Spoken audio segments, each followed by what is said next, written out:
Survivor of the Show interview, October 11, 1994. Survivor Renee Firestone, interviewer Cy Frumkin, City of Beverly Hills. The interview will be in English. Renee, where do you come from in Europe? I was born and raised in the eastern part of Czechoslovakia. As a matter of fact, in a region which in the 20th century belonged to 5 different countries. Really? At my birth, it was Czechoslovakia, and of course in 1938 it became Hungary. It was a lovely town, and I never went back. It was Uzhhorod when it was Czechoslovakia, and then it became Ungvar when it was Hungary. And now it's Uzhgorod. It belongs to the Ukraine. And what was your life like before the war? I come from a very loving, middle-class Jewish family. My parents were not religious, but I remember my only grandfather I knew, who was Grandfather Rosenfeld, died at the age of 96 in an accident. And he used to go to the temple every morning and every evening. And I remember when I went to his house that he had a rack with these fancy pipes, long ones, short ones. As a child, I was always fascinated by that. And I have fantastic memories about my grandfather. He was a real character. He always at summertime wore these starched white suits like he just came out of a box. And when he saw the grandchildren, he reached in his pocket and started to crackle the paper that was in there, and we knew that there is candy. And used to ask him for the candy. My father was a businessman, and he had a textile business and a tailor shop. He was a very fine craftsman. My mother, when she was young, before she got married, she was already a businesswoman. She and 2 other sisters went to Vienna, and they had a millinery shop. And then when my mother got married, then she became a housewife. I have a brother who is 4 years older than myself. And I had a sister who was 5 years younger than myself. My brother's name is Frank. My sister's name was Clara. And my daughter Clara is named after her. You were about 16, I think, when the war began in Europe. I was 14 when Czechoslovakia was split up and we became Hungary. I was 14 years old. How did that affect the Jews in your town? Were there a lot of Jews in your town? Yes, it was a small town of about 32,000 population, and maybe a third was Jewish. You said you were not religious, but you were somehow involved in some Jewish affairs. I understand you were a member of the Maccabi. Well, after the Hungarians took over. Before that, I belonged to an organization called Sokol, which was also an athletic Czech organization. And of course, when that disappeared after Hitler donated, actually, our region to Hungary, then I joined a Jewish athletic organization called the Maccabi. So you were already involved, you knew that you were Jewish? Oh, absolutely, but we kept hardly anything. There was no kosher home in my house. So you went to a general public school? Yes, yes. And even under the Hungarians there was no discrimination, there were no anti-Jewish laws? Well, of course, they began pretty early, and we were sort of slowly, systematically reduced to second-class citizens.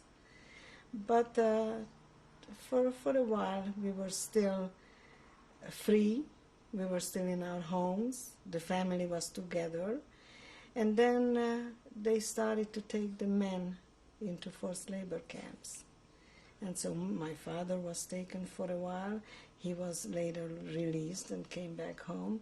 And my brother was taken to forced labor camp as soon as he graduated gymnasium, and after that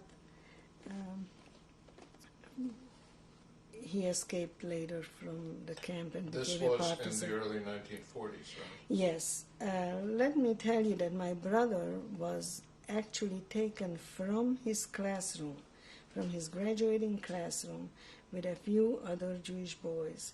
They were taken out of the school and they disappeared.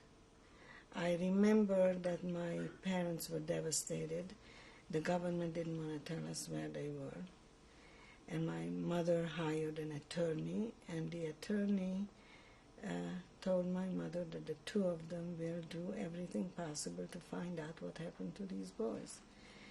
They found out that they were taken to another city called Munkacs, or Mukachevo, and they were taken in to one of these castles that the Hungarians used as a torture place.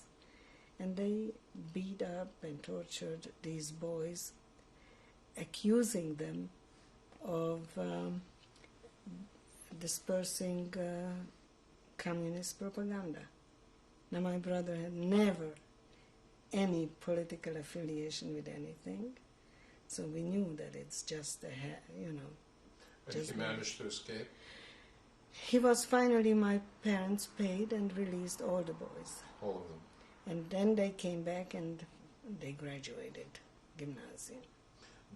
Were there any other specific anti-Jewish laws? Did the Jews have to wear a yellow star? Well, later, yes. Later we had to wear yellow stars, and we had a curfew. My father's business was taken away from him. I would like to tell you a little incident about my father's business, because at one point there was a non-Jewish family, a shoemaker who had about 9 children, came to my father and asked him to take his 13-year-old boy as an apprentice in his business. And my father took pity on him and, of course, took him in. Not only took him in as an apprentice, but he brought him into our house, and he grew up with us as a brother.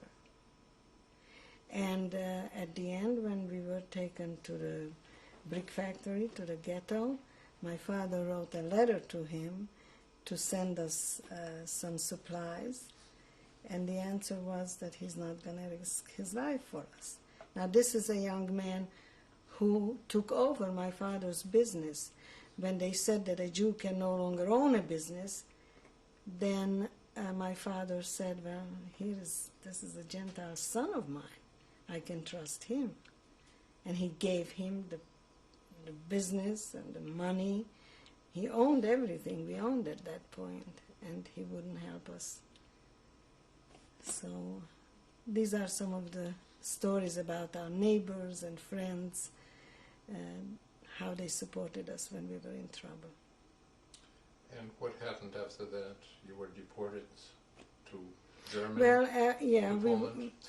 Let me just ask you this. All this time, mass extermination was going on, mass murders of Jews in Poland and elsewhere in Eastern Europe. Were you aware of that? Yes. Did you know? Let me tell you that in 1940, as early as in 1940, those Jews in my hometown and in our region who couldn't prove that their ancestors were there in 17, I don't remember exactly the date, those were deported. They were just put over the Polish border. And some of them came back, and they were telling us about the murders and what's going on in Poland. So we knew that in Poland they are shooting and burying Jews in mass graves. But we had absolutely no knowledge about the Wannsee Conference or about extermination camps being built. I see. And when did the deportations begin? Deportations began in 1944, actually in April. Was it done primarily by the Hungarian police, or did the Germans take part? We were taken to the border of Poland by the Hungarians, and there the Germans took over and escorted us into Auschwitz. By train? By train, yes. So tell me how you arrived in Auschwitz and how Well- that happened. You were still, the entire family was together? Let me tell you that we were herded into cattle cars in my hometown yet. My brother was no longer with us. He was in Hungarian forced labor camp. But my parents and my sister and I were in a cattle car where there were about 120 What people. about your grandfather, whom you mentioned earlier? By the way, my grandfather died, I told you, at the age of 96 earlier, so he was spared, fortunately, of all this. So the ride to the journey to Auschwitz was horrifying. The cattle car was packed. There was hardly any breathing space and hardly any breathing air because there was a bucket which was supposed to be our sanitary facility, our bathroom, kept overflowing, and I don't have to tell you, within a few hours it just kept overflowing. The cattle cars were never opened to empty it or to get a little fresh air into the car, and so the stench and the air was unbreathable, and we could actually hear people suffocating in the cattle car. Of course, there was nothing we could do about it. We had no food or water given to us, and this journey lasted 3 days. I also remember during the night the train used to stop, and the Nazis used to bang on the walls of the cattle car telling us that if we are still hiding any valuables or any money, we should give it up or we'll be shot.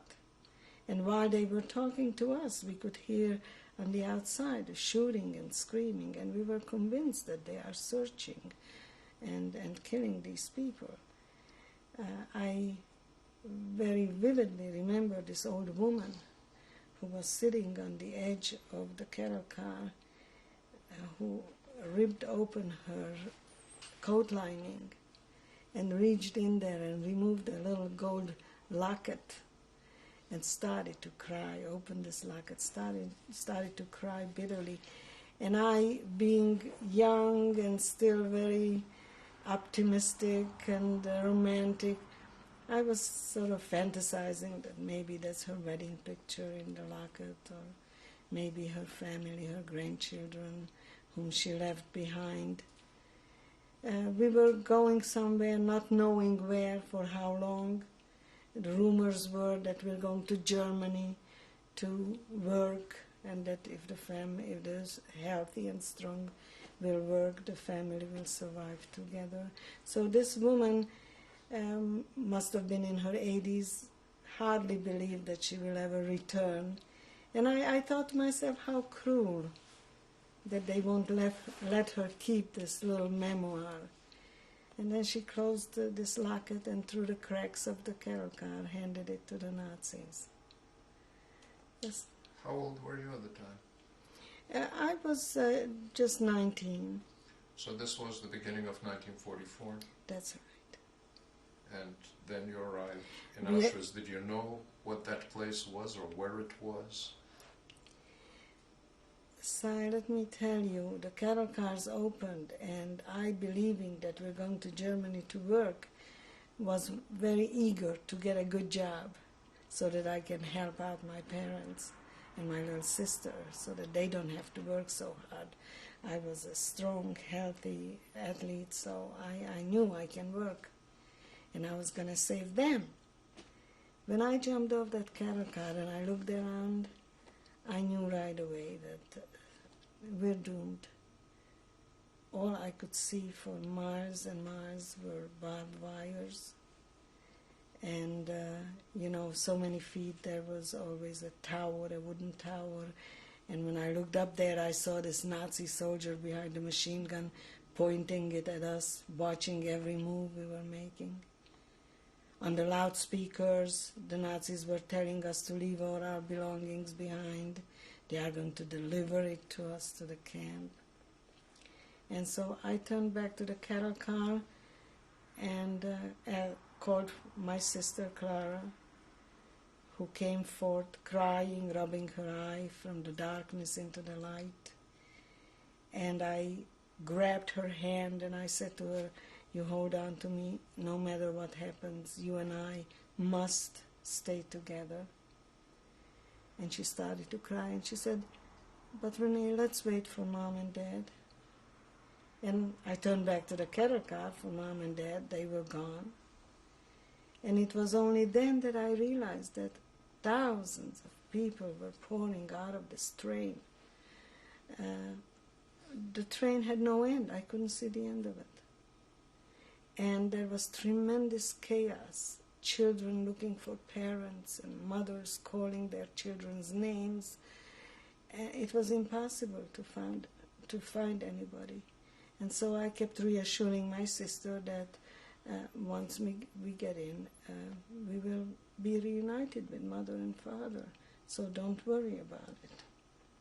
And of course we were caught in this human tide and just being pushed towards the camp when suddenly I found myself standing in front of this Nazi officer, a young man, very handsome, with a smiling face, and a leather whip in his hand, pointing people to the right and to the left.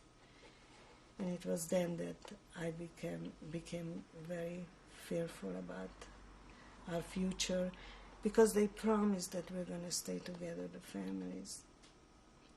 And all of a sudden I realized that they are ripping the families apart. So what happened then? Then my sister and I was pointed to the right. By the way, this man who separated us was, of course, none other than the infamous Dr. Mengele. How did you know this? We didn't know it then. I'll tell you later how I found out who he was. I had no idea who he was. And my sister and I were marching towards the camp, not knowing what's coming. And suddenly my sister noticed that my mother is going to the other side. And so she wanted to run away from me, and I grabbed her and I said, "Don't go anywhere. You're going to get lost. You're not going to find Mother, and then you're not going to find me either. So please don't go anywhere." And we were taken into an underground dressing room. And here, surrounded by Nazi soldiers and vicious dogs that were growling and barking at us, we were told we should get undressed, we're going to take a shower. So we were waiting for the soldiers to leave so we can get undressed. And of course, nobody moved. So one of the soldiers walked over to one of these women and hit her and said, "Take it off." And we realized that they are not leaving. So we started to get undressed. And again, we were given orders to be very careful how we fold our belongings. Remember exactly where you're leaving your clothing, because when you come out of the shower, you will have to hurry up and dress and be assigned to your work.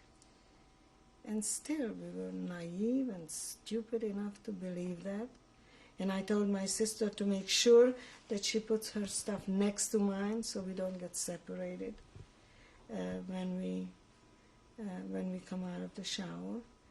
Needless to say that the minute we walked into the shower room, the doors were slammed behind us. Our belongings were picked up. Did they shave your heads? Later. We came out naked on the other side of the shower room and stood there wet, naked from mid-afternoon till about midnight. I remember my sister and I hugging each other for a little body wound. We were freezing.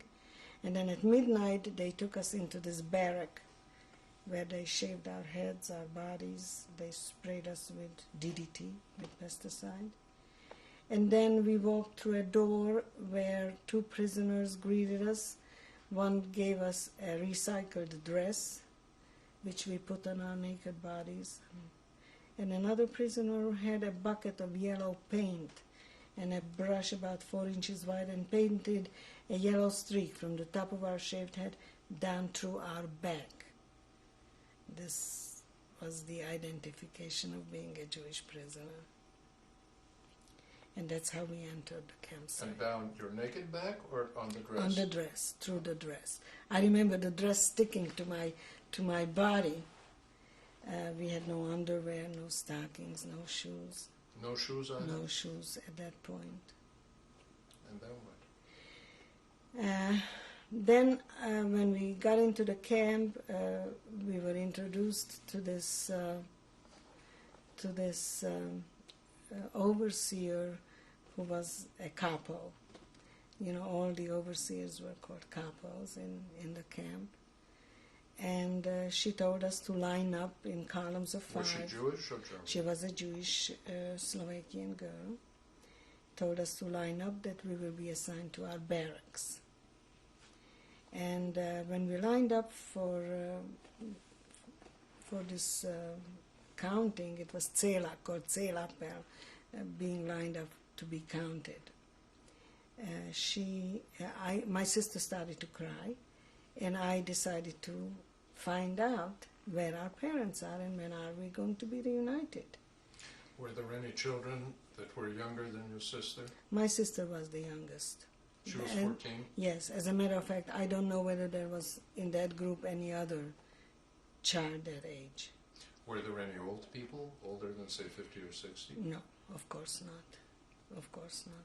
There were some mothers and daughters who passed through, but those mothers were like my mother's age, 40, 42, not older than that. And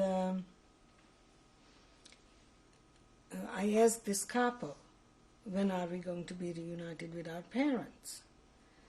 And she pointed to one of the chimneys of the crematoria, which I didn't even see until then. And it was then that I noticed these 4 brick chimneys bellowing fire and soot. And she said, "Do you see this chimney?" I said, "Yes."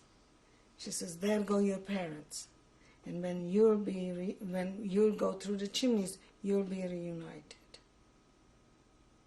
And I turned to my fellow prisoners and I said, "What is she talking about? What does that mean?" I mean, even in my darkest nightmare, I could not have imagined the things that were going on here. But let me go back for a moment, because you asked me about Mengele. When did I find out about Mengele? When we were permitted to walk into the barrack from standing outside after the shower, one of my neighbors, a young girl, one of my neighbors, tapped me on the shoulders and pointed to this Nazi officer who was the same officer we met on the railroad station. And she said to me, "He's asking for you." And I looked over there, and this officer was waving to me. Now, you must understand, we were totally naked. I still had my hair, my blonde hair. And I turned away, pretending that I didn't notice, didn't see. And this friend again said to me, "You better go over there." I will never forget. You know, I come from a family where my father, I don't think, ever saw me in my slip, not naked. And here I'm standing, how am I going to go over there?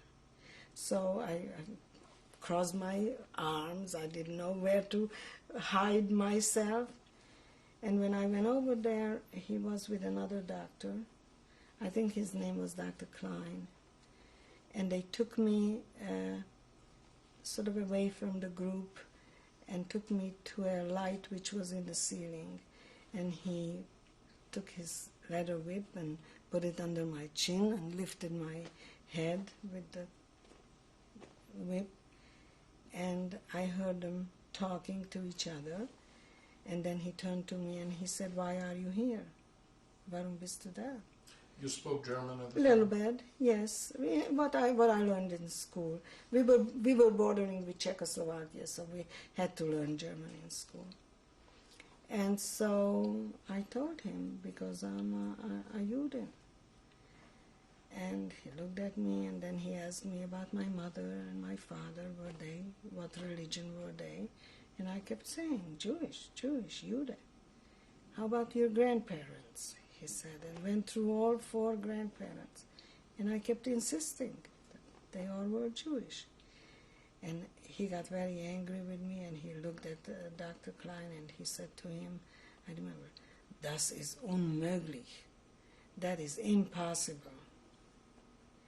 And at that point, I turned back, and I saw my sister being already shaved. So I was afraid that she's going to pass through, and I'm going to lose her. So I just turned around and walked away. And one of these couples came after me and hit me on my back. I thought my back is going to break. And said to me, Szak Rev in Polish. And then in Yiddish, she kept saying to the girls that I'm lucky that I wasn't shot. That anybody that walks away from Mengele like that is usually shot. So that was my first lucky day, I guess, to survive. Did you finally get a chance to go to sleep? You must have been up for a couple of days. Oh, for a long time we didn't sleep. Let me also tell you that first night when we got into the barracks and we were put up into these 3-level bunks. I was on the top of one of the bunks. There were 12 of us, 6 facing one direction, 6 facing the other direction. And we tried to rest at least. We were exhausted. We were frightened. We didn't know what next day will bring. And one of the Polish girls in the barrack started to sing Yiddish. Now, I didn't understand the language. I didn't speak Yiddish. But just from the sound of this song, I knew what she was singing. It was my first touch with my Jewishness. I just somehow knew what she was saying.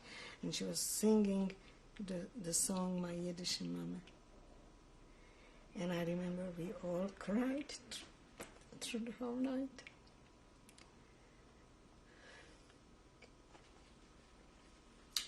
What was your That next was my morning? first night. Next morning, we woke up to the sound of the capo banging on the bunks, running up and down, yelling, Aufstehen, get up, heraus, everybody out, quick. Schnell was their favorite word. We ran outdoors, and again we had to line up to be counted. It was dark. It was in the middle of the night, 3 o'clock. 3 o'clock in the morning. And we stood there till about 10 o'clock in the morning. It was already, the sun was coming up. Renee, you were telling us about your first morning after arriving in Auschwitz. You were taken out, you were counted, you stood there until 10 o'clock in the morning. What happened then? Well, of course, we had no idea what comes. We thought maybe they will let us go back to the barracks and maybe we can lie down. But of course, that didn't happen. We were dispersed. First of all, after each counting, we were fed. We were counted twice a day. We lined up in the morning and then lined up around 3 o'clock in the afternoon. And if they found everybody, if everybody was accounted for, then we were fed. But the first time we lined up, I remember they brought out 3 blankets and laid it out in front of our lineup. And I was looking at those blankets. I didn't know what they meant, and I could see the blankets moving. So after we were dispersed, after we were permitted to move around, I asked, what were those blankets they brought out, and then they took them again away? So they told me that there were some people who came in with diabetes, and they took their insulin away from them, and they were dying right in front of us. But they had to be accounted for. So they dragged them out in the blankets and put them down in the lineup. And then in the morning, they brought these 2 big barrels of so-called food. They called it ersatz. It was some kind of a liquid that looked like coffee or tea, tasted more like dishwater, but it was hot. And we stood out there freezing half of the night. And then I realized that not everybody's going to get some of that. That the first prisoner was handed a bowl, and she went to the barrel and she got some of this liquid. Then she came back and was going to share it with the 5 of us. Well, in the beginning we shared, but later on, as time went on and we were starving, whoever was up front had some of the liquid. By the time the bowl reached the 4th and the 5th prisoner, there was nothing. And so from then on it became a fight every time we did the lineup. Who's going to stand up front and who's going to be in the back. And then later we found out that without any warning, Dr. Mengele arrived after lineup and was selecting for the gas chambers. So every morning and every afternoon you had to figure out where you want to stand. You want to fight your way to the front of the lineup because you're so hungry that you may not make it to the afternoon lineup. Or you will manage to survive till the afternoon, then you really want to be in the back and hide from Mengele. Didn't they hand out bread? In the afternoon. In the afternoon lineup, they brought back these barrels with a similar liquid. They called it soup. And we received a slice of bread. And I remember on Sundays, they gave us a slice of, either a slice of horse meat salami, or they gave us a little bit of margarine. You had to put your hands out like this. They slapped the margarine there, or occasionally they gave us a spoonful of a marmalade, which later we found out was made of sugar beets, something black like molasses.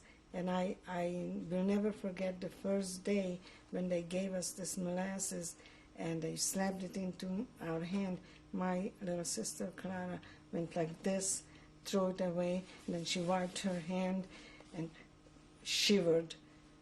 She never touched it, never touched her soup. She couldn't drink out of that bowl that 4 people already handled.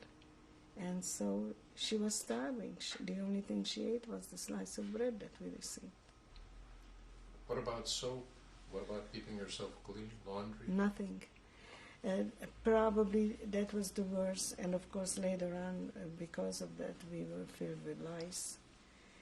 But water was, we had no access to water only when we went to a barrack called the latrine barrack, where we could not go individually, we were taken collectively. Usually the capo and some Nazi soldiers, again with the dogs, taking us into the latrine barracks, where we had to choose whether we want to fight our way to the water. There was water spouts in that place, or you have to fight your way to the bathroom.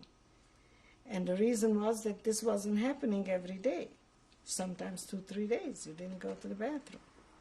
So when you got into this latrine barrack, you had to decide what you want. You want to rinse your dress out, or you want to wash your face, or you want to have a drink of water, or you want to go to the bathroom.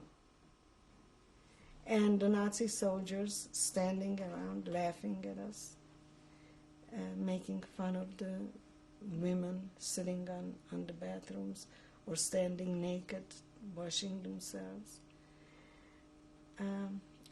I only know that this humiliation remained with me forever. I am embarrassed when I see somebody being embarrassed. I feel for them. This is the kind of humiliation that destroys your humanness. It is, you just feel totally naked, totally vulnerable. You knew every time you went in there, you knew that they have the power to do anything they want to do with you. How did some of the people handle the fact of not being able to go to the bathroom except once every 2-3 days? After all, people usually have to go more often than that. Well, you Was know, it done inside the barracks? Wasn't there punishment for that? if they found you, not inside the barrack, but maybe somebody did it behind the barrack or Or something. you could walk out of the barracks? If we were outside all day. I see. We were outside all day. We were permitted to go into the barrack only in the afternoon sail up to be settling down for the night. But we were in the dust, in the dirt, in the snow, in the rain. We were all the time outdoors. But you didn't go to work? No. Auschwitz-Birkenau really was not a labor camp or a work camp. It was strictly an extermination camp. And we knew that that's what we are there for, and we accepted it. Did they take you to a delousing station at one point? In or another between? to delouse? I went through once delousing, and that was because I was selected out by Mengele to be taken to another camp next to the C lager where I was. The B lager was emptied the week before. I like to tell you about that because the B lager at that time was occupied by midgets, non-Jewish midgets, where they brought in the whole families, the parents, the children, the grandparents, and we were so jealous that they were permitted to stay with their parents, and we were separated, not knowing where our families were. And one night, as we were walking into our barrack to settle down, we were told that no matter what we hear, we may not come out or look out. And that night, in the middle of the night, we could hear screaming and shooting, and we could understand that there is an action going on in the camp next to us. And next morning, when we woke up, we found all these midgets piled up like logs in front of their barracks. It was around September, at the height of the final solution, at the height of the exterminations, and the crematorias were burning 24 hours a day, and apparently there was not room in the crematoria for these people, so they gassed them overnight, and then they were sitting there for about 3 days until they were finally slowly taken into the crematoria and disposed of. And so a week later, I was selected from my camp going into the other camp. It was then that I was separated from my sister Clara. And when Mengele pointed me to go to the other side, I tried to run back to my sister because I knew she was weak, she was very skinny. I knew she will not take a chance. So I ran back to her, and Mengele caught me and handed me to the capo. And the capo beat me brutally and pushed me back to the other side, and we were separated. But we arranged to meet at the wires, through the wires, every morning at a certain place, so that we can wave to each other and tell each other that we are still alive and we're still okay. And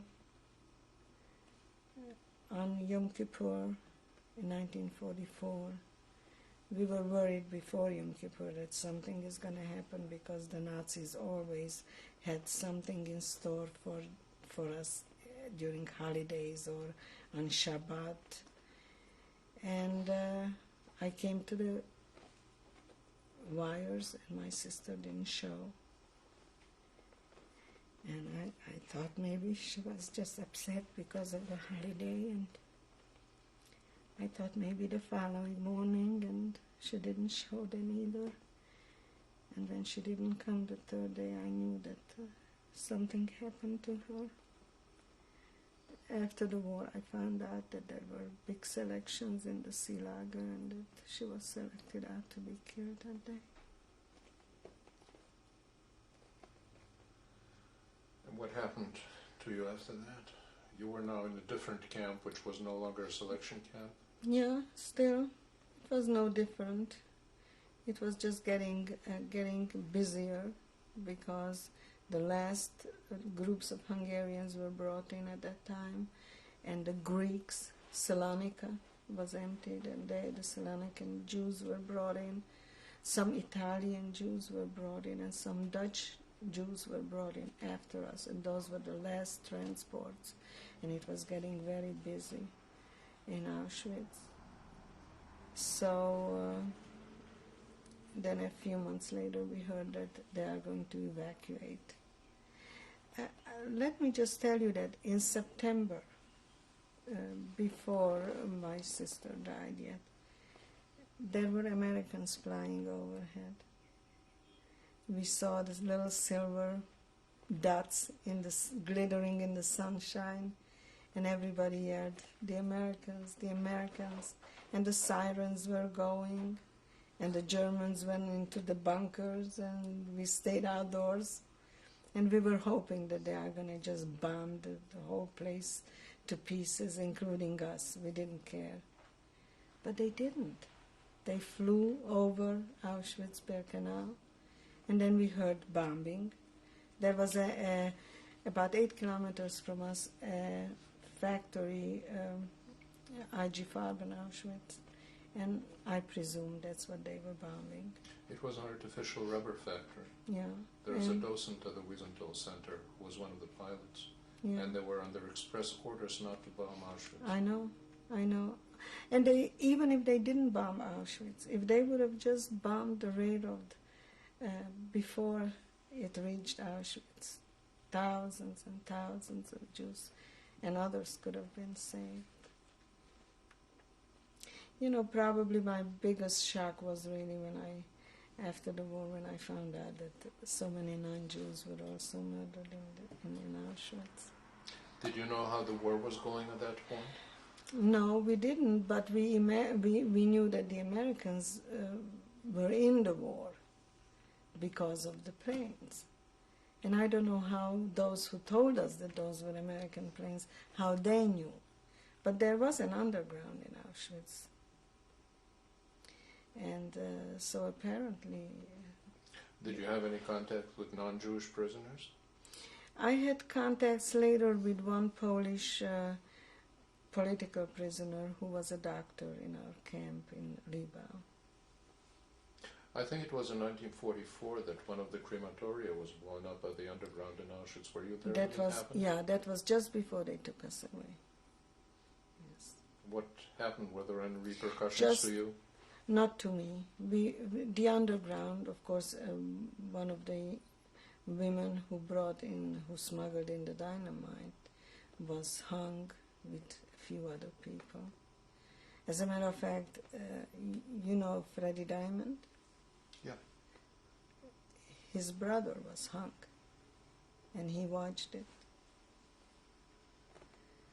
So, but to us it was, we just knew that there was an explosion, and we knew that the crematoria was bombed.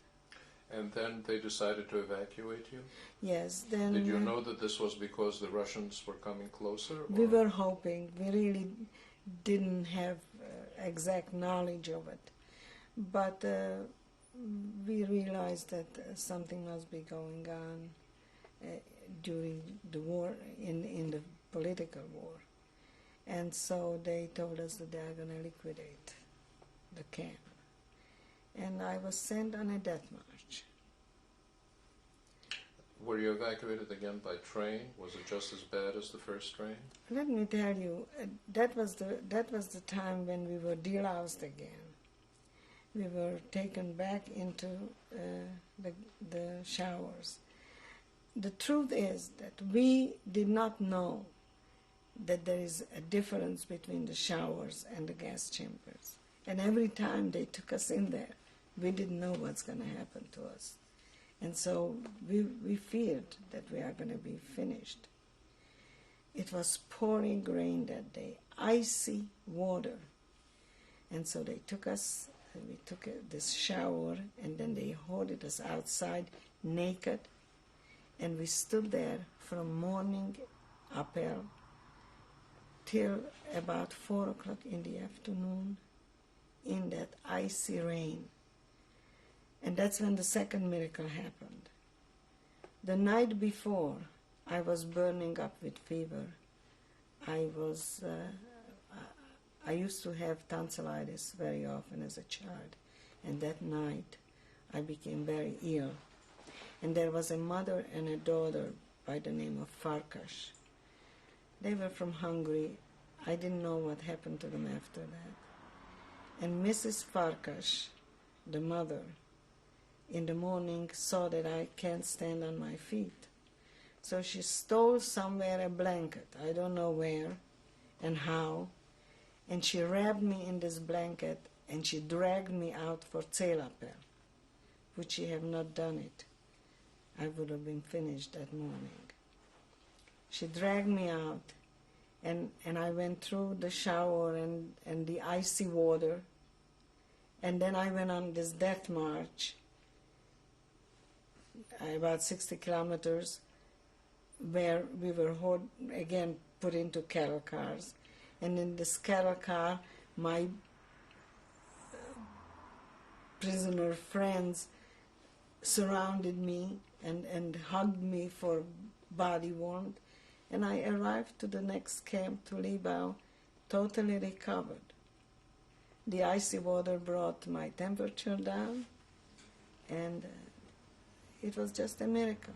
But you would not recommend this for people today? I don't think so. I don't think that's the way to cure sore throat. So then what happened? You arrived in Libau. Was it very far? Libau, well, I don't even know. It wasn't very far because Libau was in Upper Silesia. But I know that the journey lasted again 3 days. I don't know what was this 3-day journey that they invented, that everything lasted 3 days. Was it just as brutal as the first journey? Well, I was out of it. I was sick and I had temperature and I really was worried that I'm not going to make it. When we arrived and I realized that I can walk, I can stand up, I can walk, they unloaded us at the railroad station and we walked through this little town where they never saw a Jew before. And we later were assigned to work at a crop factory. How many were there? How many people in your transport? In this group there was about 200 of us. And I remember that the foreman who took a liking to me afterwards told me that the population in that town was talking about the Jews being brought to the factory. And they said, oh, now we know how the Jews look, with our shaved heads, in this rag that we were wearing. They thought that that's the Jews are. And then somebody asked, and where are the horns? So it is not a myth that that's what people thought of Jews. And this was a factory that belonged to the Krupp Krupp. arms maker? There were 4 factories. One was producing ammunition. One was producing boxes for the ammunition. We did Schneekette, snow chains for tanks. And were you working together with civilian laborers or slave laborers? Or with Ukrainian slave laborers. And there was next door to us a French political prison, male prison, and those French boys were also working in our factories. So you did have contact with people who were not in the camp. Right, and the French prisoners somehow knew what was going on. I wouldn't be surprised if they had a radio or something and listening to BBC, knowing what was going on in the war. So we had some news that the war is going bad for Hitler. This was the end of 44, beginning of 45. That's right. That's right. Did they do anything nice for you for Christmas? New Year's? No, I don't remember doing anything nice for us for Christmas, but I remember in the height of the winter they caught some Dutch girls hiding in the factory, not working. And we had a Kommandoführerin who was, 5'2". She was a very short, hideous woman who was mean and A prisoner or no, in German, an SS. And she tied these three women outside, and she poured water on them and let them freeze outside. So nobody sabotaged after that, at least not visibly. Well, what happened then? Here you are at the beginning of 45. This is after the Normandy invasion. The Allies are rolling across Europe. The Soviets are advancing into Germany. What was happening?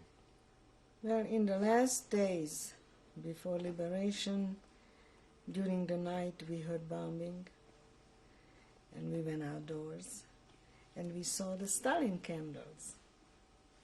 These were flares which the Russians dropped in midair with a parachute, and they were just hanging there in the air, lighting the whole area. And we heard the bombing. And again, we were hoping that they will bomb our factories, because we did not know that that's the end, really. We just knew that the Russians are close and that they are bombing around us. And this was going on for a few nights. And then the last night, there were very heavy bombing around us. And next morning, we were not called for Zählappell to be counted. And we were afraid to walk out because we thought that maybe the Nazis are waiting for us with machine guns. We were convinced that they will not let us go, that in the last moment they will just wipe us out. And so we stayed indoors until later in the afternoon somebody said, well, I'm going out. I'm going to see what's going on. And we watched through the window as she walked into the middle of the Platz, Zählappell Platz, and she raised her both hands and she said, we're free. Apparently the French prisoners next door took a stovepipe and tied a white shirt on it and were marching around their prison camp screaming so we can hear it, Nazi kaputt, Nazi kaputt. And so we ran outdoors, and we realized that the Nazis were gone. They escaped during the night. But we still didn't know what really was happening, so we were worried that they may come back, if you know how war is going back and forth. Later in the afternoon, a Cossack on a horseback, a Russian officer, rode in. He looked at us and yelled, "Вы еврей? You're Jewish?" And we didn't know whether we should say yes or no. We didn't know whether it's dangerous or not. Then finally one girl said, "Da, вы еврей." This officer jumped off the horse and came over and started to cry and hugged us and kissed us and kept yelling, "Я тоже еврей." I'm also a Jew. Yes. And then he kept saying something, "This is what they did to my people." and stayed with us. In the afternoon, he left for a little while, brought in a horse which the French soldiers shot in front of us and made a goulash out of it. They emptied the kitchen pantry and got us potatoes, and that was the first meal with meat and potatoes that we had. And then he posted a guard in front of our camp, and he told us not to leave. He said that the soldiers are looting and raping, and we should not leave the camp. That he's going to consider this off limits, and he will be back when they pass through Libau. Came back a few days later, and he told us that we can now leave. And there we were on our own, realizing that now we have to re-enter that world that didn't want us. And there was no effort made by the Soviets to give help to some kind of Nothing. organization, food, Nothing. dwellings? Nothing. And it was very dangerous. I went up to the commandatura, to this officer later, and asked him to give us a few bicycles, that maybe we can start out on a bicycle at least. We found out that we are very close to the Czechoslovakian border. And I thought, once we are back in Czechoslovakia, I speak the language, and the people, I knew the Czech people, and that it's going to start changing for us. So he gave us 3 bicycles with the bumashkas, with the papers, to tell us that the bicycle is ours. And as we rode out for about 6 kilometers, a group of Russian soldiers stopped us, and I very cockily took the bumashka and showed them, and they smiled at us and they said, "Хорошо, okay," and took the bicycles. And we were on our foot walking through And they the didn't try to woods. rape you? No, they didn't. Apparently they must have, the way we looked, still with the shaved heads in this rag, I don't think we were too desirable. Because you know, of course, that the Russians went through Germany raping everybody from 6 to Absolutely. 65. Later on, it was very dangerous for a young woman to be alone, or even a few women walking any place, or being with around Russians. And again, I was very lucky because I had some very close calls. So there you were on your way to Czechoslovakia. Yes, we crossed the border, and we arrived to a small town. I don't even remember the name of the town. And I walked into a restaurant, and the restaurateur looked at us and asked me in Czech, where do we come from? How many were there? Okay, you crossed into Czechoslovakia after having your bicycles taken away by the Russian soldiers, and there you are in a restaurant in Czechoslovakia. How many of you were in your group? There were 3 of us, Uh-huh. the ones that started out on the bicycles. And I walked over to the restaurateur, and I told him that I'm from Czechoslovakia, and that we are just coming out of the concentration camp. Not that he didn't know with our shaved heads and the way we were dressed. Of course he knew. Were you still wearing the dresses with the yellow streak in the back? Well, that yellow streak stayed on forever. That's why I got rid of that dress. I wish today I didn't. Could have started the new trend in fashion design. Right. Anyway, this man was very kind. He asked me, where are we going to sleep? And I said to him that we still don't know. And he said, well, I should come back around 5 o'clock. He closes the restaurant at 5 o'clock. First he fed us, by the way. And then he told us to come back at 5 o'clock, and that he will let us sleep in the booths of the restaurant. He will lock us in, which we did. And that was our first night in real freedom. And then following day, he gave us breakfast. And we were on our way, and we kept marching. And later on, of course, we found out that there is hardly any civilian transportation, that everything was occupied by the military. And so we were living dangerously. We asked Russian soldiers to pick us up on their trucks and take us wherever they went. We didn't care. We didn't know where we're going. We were just hoping that maybe we'll run into some prisoners who are coming out of the camp. And that was really what we were doing, wandering around Europe. So what happened then? How far did you go? Where did you end up? We wound up the first time in Brno, Brünn, and we found out that the Red Cross has a place where we can sleep if we want to, and they feed us. Until then, we were sleeping in parks or in barns, whatever we found on the road. We begged for food. People recognized who we were and were fairly kind to us. Some were more human than others. And in Brünn, the Red Cross also gave us a few crowns, so we had a little bit of pocket money.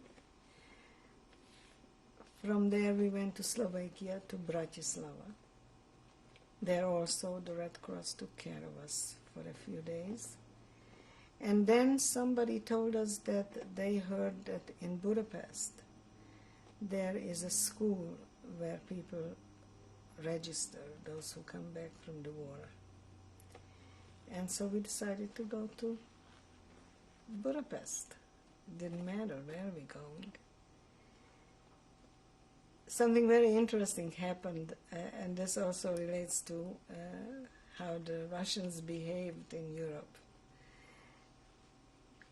We begged ourselves on a train, and the conductor was very kind to us and permitted us to sit on top of the coal.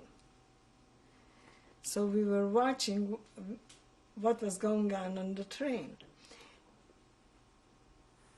The trains were packed with Russian soldiers, but some of the girls coming out of the American front, the American DP camps, or from the American zone, they had big bags of stuff that the Americans gave them. They were all dressed in American uniforms, they had boots on, and they had these big bags with cigarettes and chocolate and stuff. And they sat there eating in front of us, and we had nothing. We had absolutely nothing. Never offered us anything. And that night, we were sitting on top of the coal, of course, not sleeping, very excited about, are we going to find anybody in Budapest or not? And in the middle of the night, we noticed that these big sacks on which these girls were sitting are getting lower and lower and lower. Towards the morning, we saw that they were sitting really on the floor.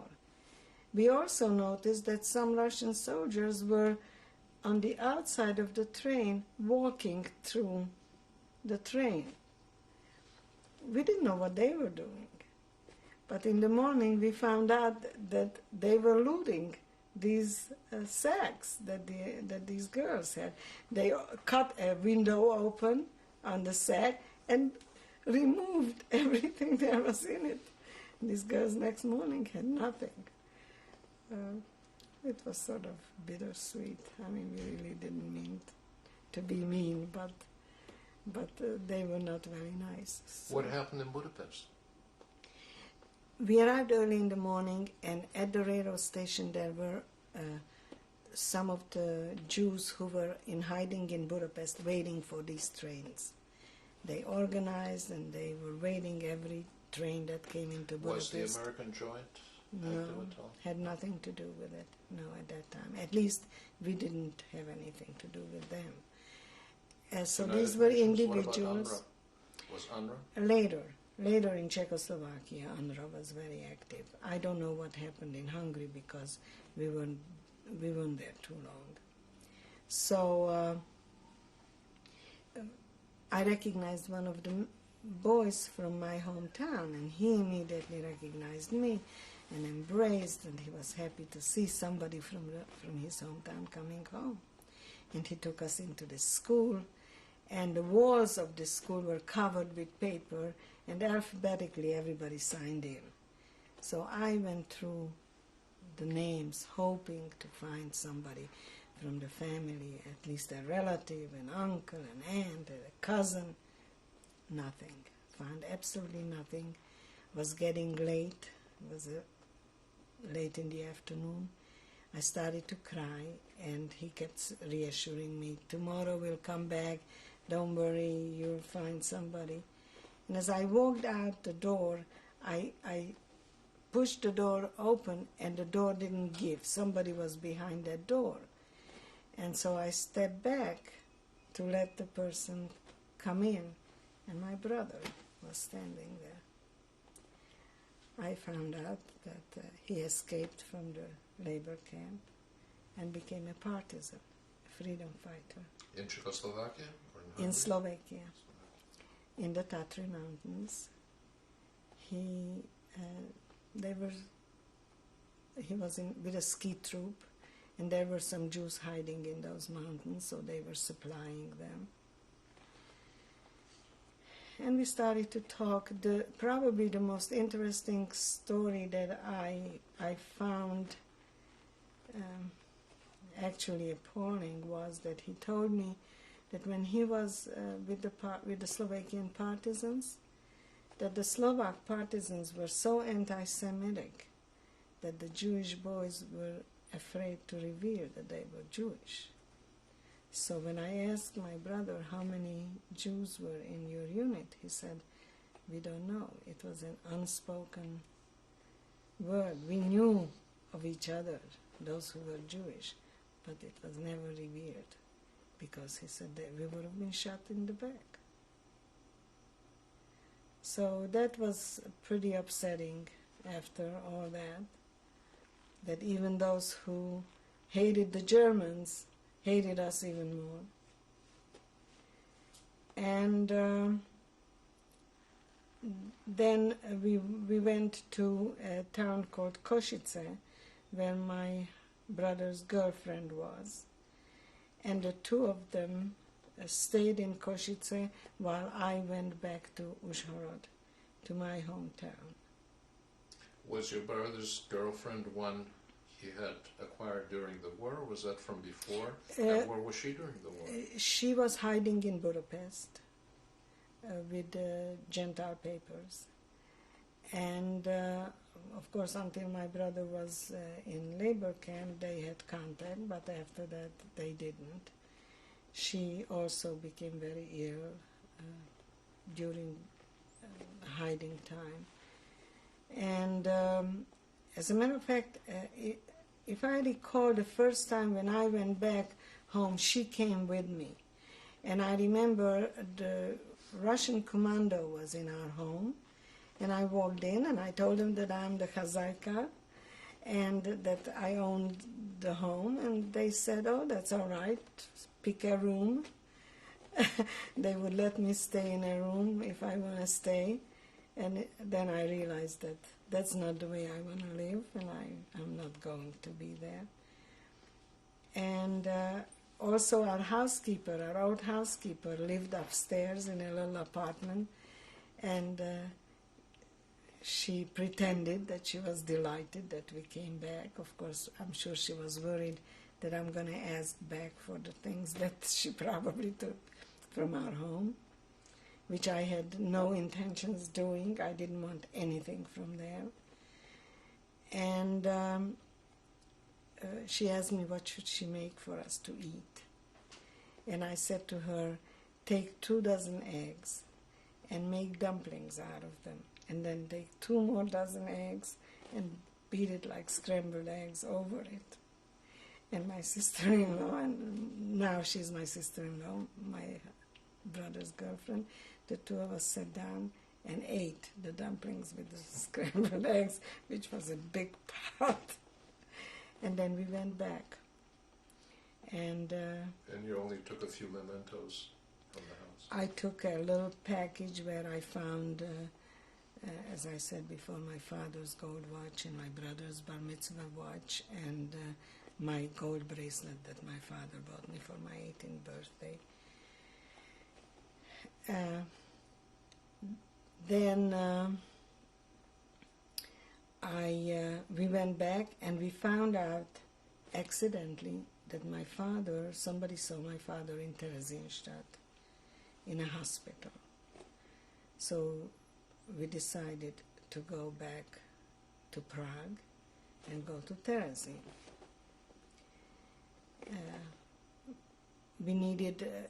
We found out that there may be a chance that it's him, and so my brother was looking for a truck, that if we find him, we should be able to bring him from Terezin to Prague, to a hospital. And again, accidentally, we ran into my husband, Bernard, who was in the forced labor camp with my brother earlier. And they embraced and were very pleased to see each other. And my husband, he had access to an UNRWA truck. And they went to Theresienstadt and went into a room where my father's name was on the door. And my brother went from bed to bed searching for my father and couldn't find him. And then he came back again, looked at the list, and sure enough, my father's name was there. So he went back again, and again he couldn't find him. And as he was walking out, somebody called his name. And he turned back and he said he faced this skeleton of a man.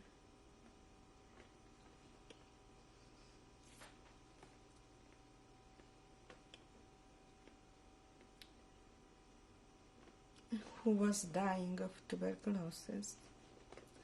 They brought them to Prague. We took them to a very famous tuberculosis sanatorium called Krch. And a few months later, my father died.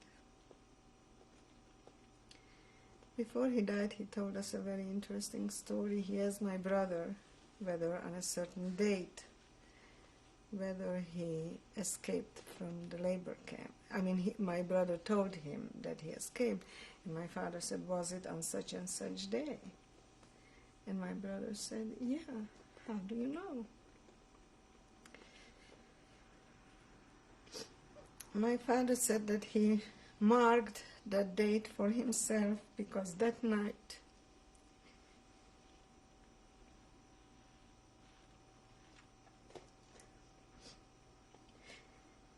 he dreamed that he was in the woods and this black horse was running.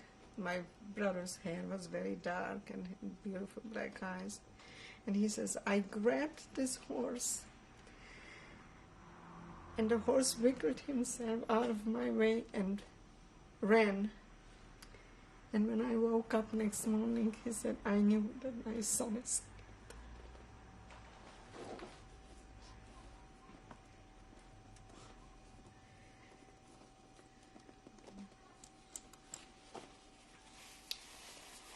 I'm sorry.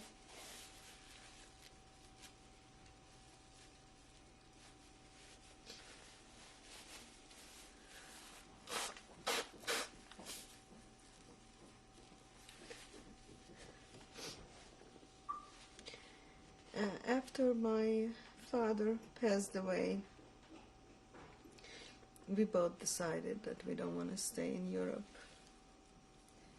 And in the meantime, Bernard, my husband, kept coming, visiting after that. And when my father died, he told me that he promised my father that he's going to take care of me, so he has to marry me.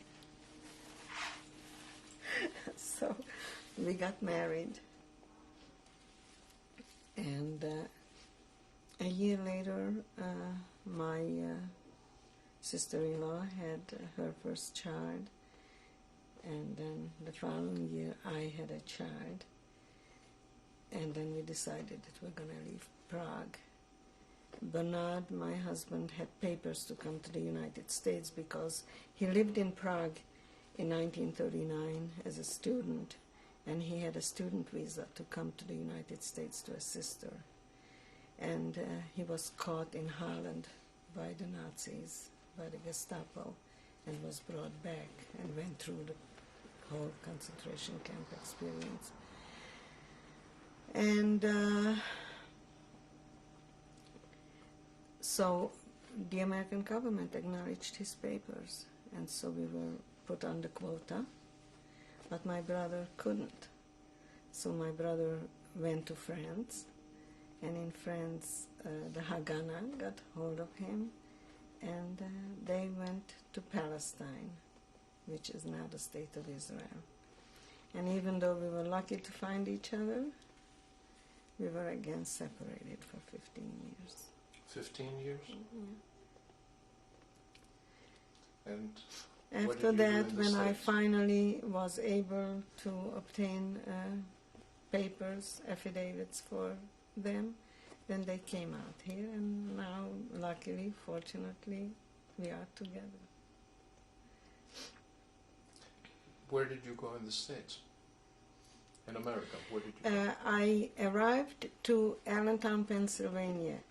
It's very interesting. I want you to know that I'm going next week to Prague, to my father's graveside, where I'm going to meet my brother, who is going to be coming back from Israel, where he is visiting now. And I'm going to go from Prague to Israel. So we will meet in the middle.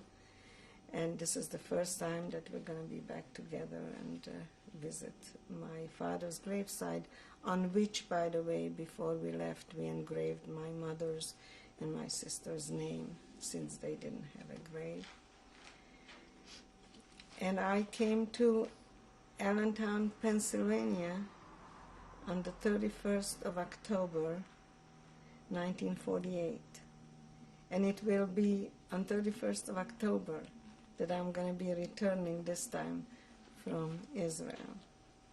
And it was not planned. I just, when I saw it on paper, I realized. And I remember my brother-in-law waited for us at the airport. And I came with my daughter, who was then 11 months old. My husband stayed back. He got his visa a little bit later, and he wanted to go to England, where he was a young brother in an orphanage. He was taken by the UNRWA, by the way, to an orphanage in England after the war. And the plane landed in New York, in the LaGuardia. We arrived to the LaGuardia airport, and everybody was getting off the plane, and the captain came over to me and he said, you can't get off, you have to wait. And I said to myself, they're going to keep me here?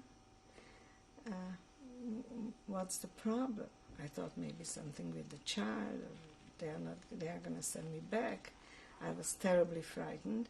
When everybody was off the plane, then he said, well, we can go now.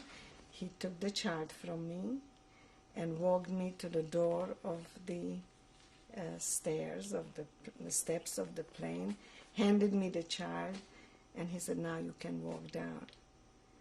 And downstairs, some cameras were taking my picture, and that's the picture I have on the mantle. I will show you later.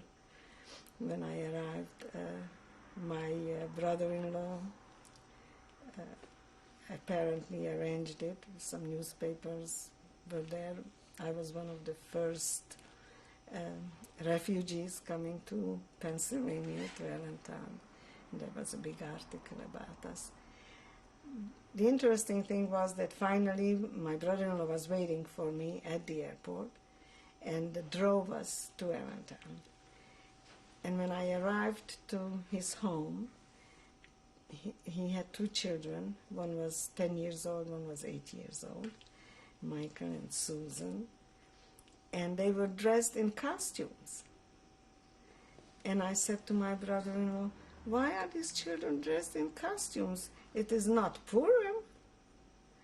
And he said, no, it's Halloween. And I said, what is Halloween? So this time when I come back, I know what Halloween is. Did you speak English when you arrived? I spoke a little bit English, and my sister-in-law had a room arranged for us with a crib for the baby. She was, by the way, my sister-in-law, my husband's half-sister, who arranged for us to come to this country, was not just a sister-in-law or a sister. She, if I had my mother there waiting for me, she couldn't have been better, kinder to me, my sister Fanny. And we still are very, very close, and her children are very close to us. And I remember my sister-in-law wanted me to take a bath and just go to bed, and the baby should be in bed. And the two little children peeked through the door, and I waved to them to come in, and they didn't. And then I said, come on in. And when they heard me say in English, come on in, they jumped on my bed, and they said, you speak English? And I said, little. And then they asked me, who did you vote for? I said, what is vote? It was, I think, a day after or before that President Truman was voted into office. So I remember these little incidents very fondly. And how was life after that? Well, Bernard arrived Christmas night with the Queen Mary. We went to New York to wait for him. Why didn't you come together? We couldn't. We couldn't come together because it wasn't so simple. You know, Czechoslovakia by then was already under communist regime, and it was just not possible for both of us to come at the same time. And on top of which, he wanted to go to England to visit this younger brother before he leaves Europe. We didn't know when he's going to be able to go back and see him, or whether he's going to be able to come here. And we waited for the Queen Mary, and everybody was brought down by stretchers. It was a terrible winter and stormy sea, I understand, all over here. And my husband walked down 8 pounds heavier than I left him. He says on the boat he was the only one who ate, and he gained a lot of weight. And a few weeks later, in the meantime, I was in touch with my aunt here in California. I had my father's sister here who came long before the war. And I was in touch with her, and she insisted that we come to Los Angeles. And so, again, the joint helped us to come out here by train. And I arrived on April 15, 1949. It was 115 degrees. It was a very hot day. And I looked at the palm trees, and I said to my husband, I will never leave this town again. And I love Los Angeles. And you were in business here? You had your own fashion design. Yes, I opened my own business very early. I didn't want to work for anybody. Did your husband work with you in this business? No, my husband was a school teacher in Europe. But he learned a trade here, and we were in business for 37 years. I had my own factory. I became a well-known name in the industry, and I lived a very glamorous life as a fashion designer until one day I had a phone call from the Simon Wiesenthal Center asking me would I come to tell my story. And I laughed at Rabbi Cooper, and I said, come on, after all these years, why should I now start talking about those terrible days, those terrible weeks and years? And he proceeded to tell me that that night a Jewish cemetery was desecrated in the valley, and a temple was spray painted with swastikas. And when I heard the word swastika, I went crazy, and I hung up on him. I said, I have to think about it. And that night, I was back in camp all night in my nightmare. Next morning, I woke up and I called him back and I said, I'm ready to talk. I want you to understand that when we came here and I started my business, and I realized that I have to really concentrate on a family, that we were a very unique little group of people from the age of 15 to the age of 40 maybe, that we had no children and no elders, that we have to recreate a new nation. So that's what we concentrated on, and that's what I did. And I didn't talk about the Holocaust, not even to my own child, until she came later and asked me. And then, of course, she got very much involved in the subject, and when she was, I think, 19 years old or so, she organized the first second-generation group in Los Angeles. And this is your only daughter, Clara? This is my only daughter. She has a daughter,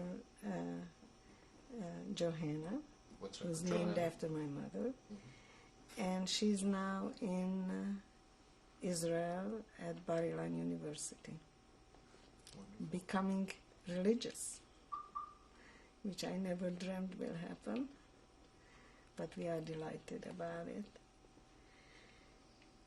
And myself got involved at the time with the Simon Wiesenthal Center, and I became a public speaker for the Simon Wiesenthal Center. Soon after that, I had a conflict with the fashion industry and me talking about the Holocaust, and I quit my business. And when you say with the fashion, you mentioned that you were successful in the fashion industry when you became active in the Simon Wiesenthal Center and became a public speaker on the Holocaust, and then you said that you broke away from the fashion industry and quit your business because they were not happy about your speaking on the Holocaust. I wonder if you could explain that. I had a conflict with it. I had a conflict with it. I had to be all the time on in the fashion industry, and I did fashion shows, and it just, I don't know, it just became trivia. And I had a hard time putting myself into from one mood to the other. And so I sold my business. For a while I was teaching a fashion class at UCLA, and then when Rabbi Cooper asked me to come to the Simon Wiesenthal Center, he and I were the outreach program. And I realized that it's quite important that we should tell our children about the Holocaust. It was then when we first began to hear about revisionists, and then later neo-Nazis and Aryan nations and all these anti-Holocaust groups. These groups that deny, not only say that the Jews are lying, but that the Holocaust, of course, never happened. And I realized that maybe that's more important at this time of my life than being glamorous. Well, I know that you have touched and changed literally thousands, maybe tens of thousands of lives. You are going to so many schools every school year. And this, of course, this interview is being done for the archives for the future generations. Is there any message, anything you would like to say to those who might be watching these tapes 20, 30, 50 years from now? When I speak to children, first of all, I tell them that I learned one very important lesson from the Holocaust, and that was that I would never judge people collectively. That I learned that each individual human being has to be judged by his own merit, who he is, what he does, how he acts. I also tell children that they have the power to change the world, that we, each and every one of us, by our actions and how we live our lives, are changing the world for better or for the worse. And I hope that my children will follow up, will not forget where they come from. I want to leave this legacy to them. I want them to learn from our past. And I hope that it will never happen again.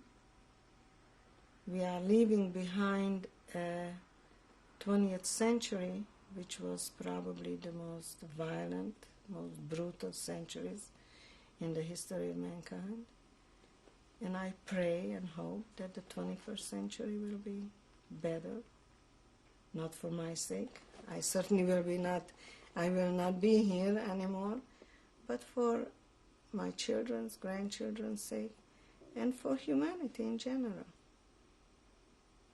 I hope that the world will come to their senses, and that there won't be another Bosnia or another Africa or any of the genocides that occurred in my lifetime.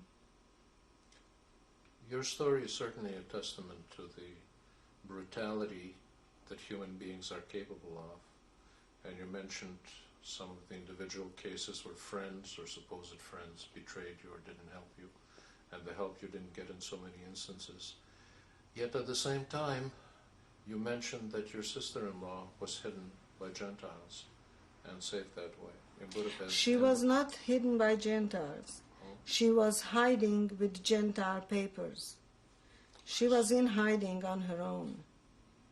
She went through terrible times. I have another sister-in-law who also was hiding in Budapest.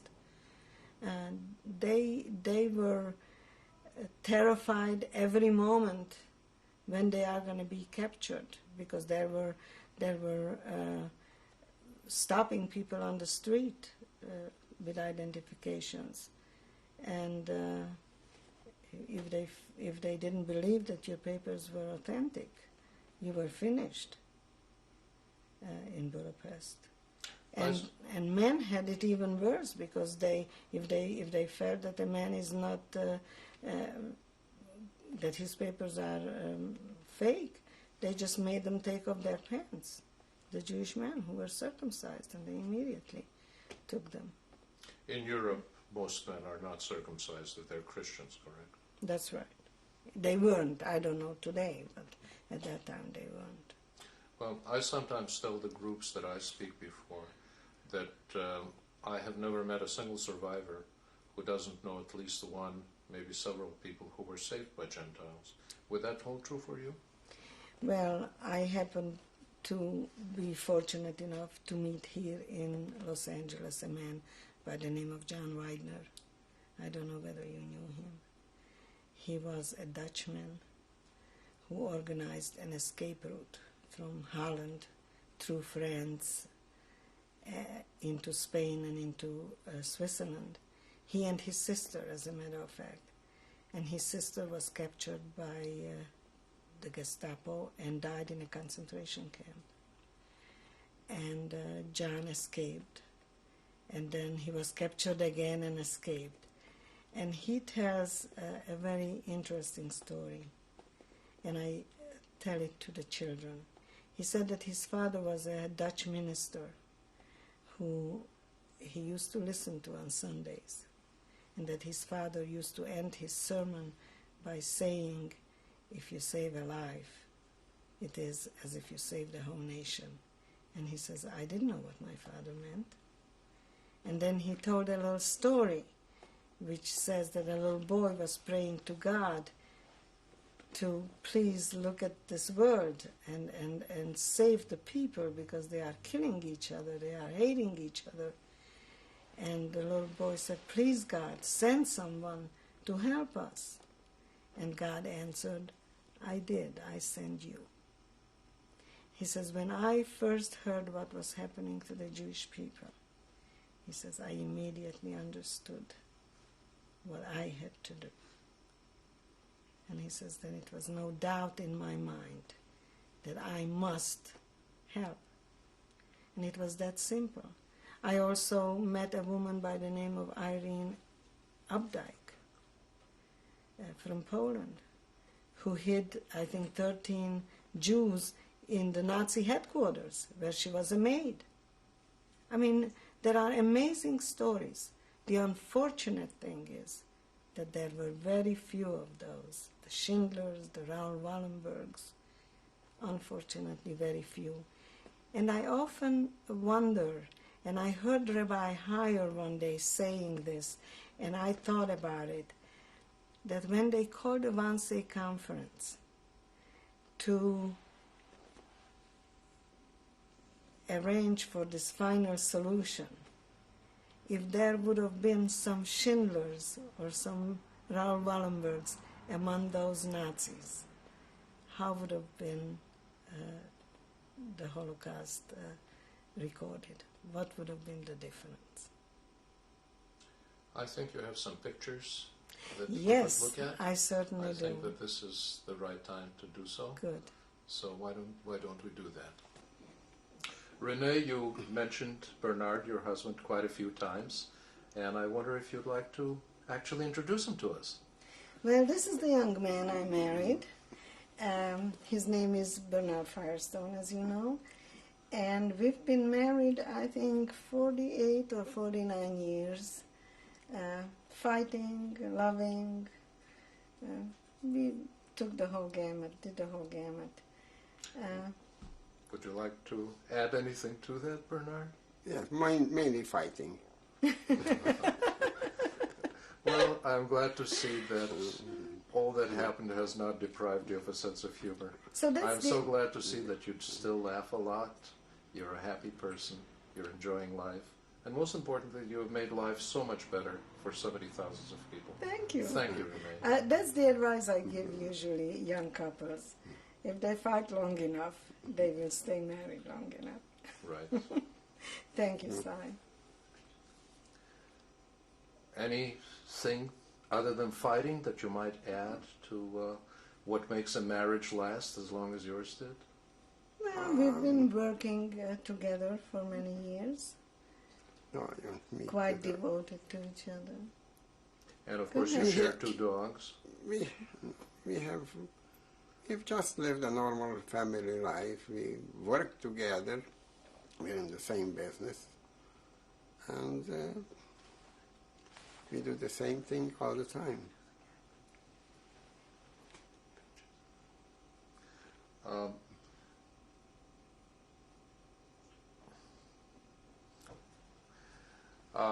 And also, we have spoken quite a great deal about the family you have lost, the people you have known, and some of the pictures And that the you family we have preserved. now.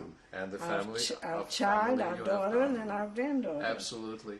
And I think that it would be very nice if you could show us some of the people in Certainly pictures, will. some of the people that you have. And I just want you to know that my granddaughter adores her grandpa. Well, is that so unusual? It's not Well, I really- don't know. It's not unusual, Well, I can but tell I you it just isn't. think... My granddaughter adores her grandpa. I hope so. So there you are. Well, thank you Now very let much. us see some of those pictures. Absolutely. And this picture is, on this picture is my father, Maurice Weinfeld. The picture was taken, I think, in 1918 or 1919. He was in the Austro-Hungarian army. And I am not sure, but I think it was taken in Ungvar, which was Uzhhorod during Czechoslovakia. And this picture was taken in Uzhhorod, Czechoslovakia. I think around 1932. On the picture is my mother in the middle, Johanna Weinfeld, maiden name Rosenfeld. On the right side is my father, Maurice Weinfeld. And I am, on the left side, Renee Firestone now. This picture is really a treasure for me. I recovered it just recently. It's a picture of me at the age of maybe 12. I used to dance on all kinds of social dinners and charity events. So it's hard for me to believe that that's me. It was done in Uzhhorod, Czechoslovakia, just before the Hungarians took over the region. Probably around the same year, 32, 34. This picture was taken about the same time, 1932, 34, between that time of my little sister Clara Weinfeld in Uzhhorod, Czechoslovakia, probably performing the same time I was performing. This is again my little sister Clara. This picture was taken at the river Uzh of my hometown, Uzhhorod, which was named after that river. And this picture was taken shortly before they took us away from home. She was 14 years old, and she died in Auschwitz. 1938, probably. By the way, I made a mistake on the previous picture of my sister. It was taken probably 1944, just before they took us to camp. This is my brother, Frank Valenta now, changed his name from Weinfeld. And this picture, I think, was taken in Israel. He went to Israel when I came to the United States. I have no idea where or what year. He still looks very young then. This is me. The picture was taken right after the war, probably in Prague, Czechoslovakia. This is new hair after my shaved head. This was the first hair that grew out. And I don't know why, but when I look at this picture, my eyes are crying. Maybe it's just my fantasy. It was taken in 1945. I was here 21, I'm not sure. This is my husband and I. The picture was taken in Prague. It really is not our wedding picture, but since we don't have a wedding picture, this is what we're using as a substitute. It was, the picture was taken in probably 47.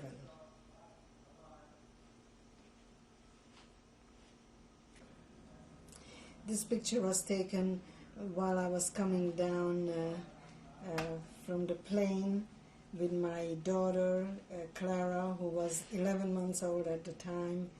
The picture was taken in 1948, October 31st, on the LaGuardia airport. We arrived to New York and then went to Pennsylvania. This is my daughter Clara. She was named after my little sister who died in Auschwitz. The picture was taken in Los Angeles. I'm not sure, but in the late 70s or early 80s. I'm not sure.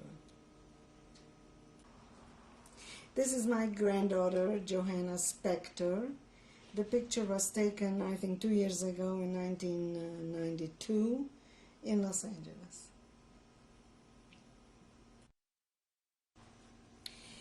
This is a family picture that somebody sent me from South America. Where it survived, how it survived, I don't know. The picture was taken in 1932. On the left side, that little girl is me. Next to me is my mother, and then my father. And next to it is my father's sister, Berta Jakubovic was her name, and my uncle, Joseph Jakubovic. And the bride is their daughter. Her name was Julia, and she was my first cousin. And the groom was also my first cousin, and his name was Dr. Fred Weinfeld. Next to him is his mother. I don't remember her name because she was remarried, and I don't remember her name. And next to her is her second husband. The two people on the end, I don't know. They were some second aunts and uncles. I'm not going to describe all the people, but they were all related, either cousins or aunts and uncles. In the front row, the children are, his name was Tibi Jakubovic. He was the bride's brother. By the way, you did an interview with his brother, Ferry, who's on the other, Frank, who's on the other end. Did you do that interview? The two girls on the two sides, I don't know, and in the middle is my little sister, Clara. Those were cousins and relatives. Well, the picture, by the way, the wedding was in Užhorod in Czechoslovakia. This is on-site interview with Renee Firestone in Birkenau, Auschwitz, January 26, 1995. My name is Renee Firestone. When I was brought here 50 years ago, my name was Renee Weinfeld. I was brought on these tracks on a train full of cattle cars with my parents and with my 14-year-old sister.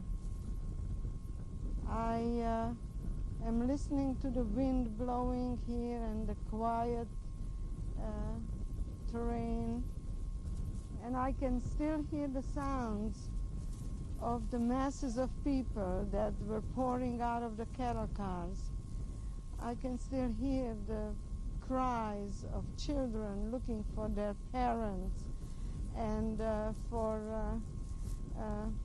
parents looking for their children. It is still in my ears. I hear this mother yelling, "Hanele, Hanele, where are you?" And then I turned back to the cattle car and I called for my little sister, and I took her off the cattle car, and in seconds I looked around and my parents were gone, and there we were, the two of us separated. Our world collapsed. Our life has changed forever. Dr. Mengele stood in the middle of the road here and pointed people to go to the right and people to the left. I remember my sister and I were going to the right, and as we were coming into the camp through this gate, at one point my sister noticed that my mother is on the other side, and she kept yelling, "Mom, Mom," and she wanted to run to her, and I wouldn't let her. And then she just disappeared, and we were marching into the camp. Maybe you want to follow me in now.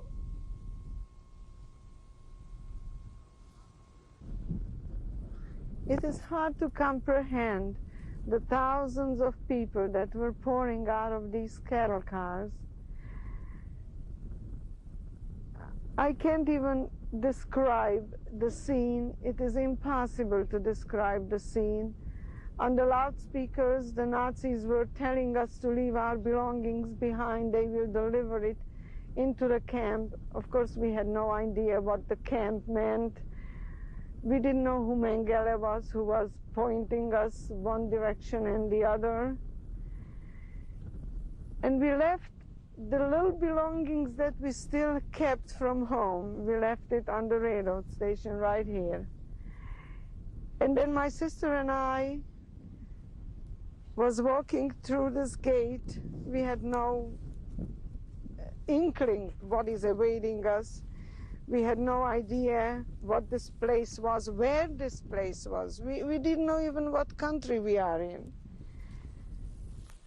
We went all the way to the end. We walked through all the way to the end. There is a bathhouse there. That's where we got undressed. They told us to leave all our belongings again in the dressing room, so they would see the last piece of clothing off our bodies. We walked into a room which was the shower room. We never came back into the dressing room.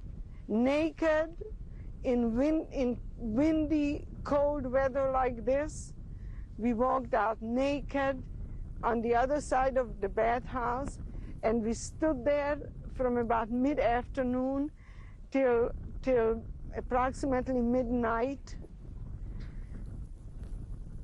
It is indescribable, the pain, the fear, the hunger. And you know, today I'm here exactly 50 years. We're going to commemorate today the liberation of this camp. I just can't believe, I cannot believe that I'm still alive, that I lived it through, that it was possible to live something so diabolical through. I hope that the world will see what was going on here, and will comprehend what it really means to humanity to remember what was going on here.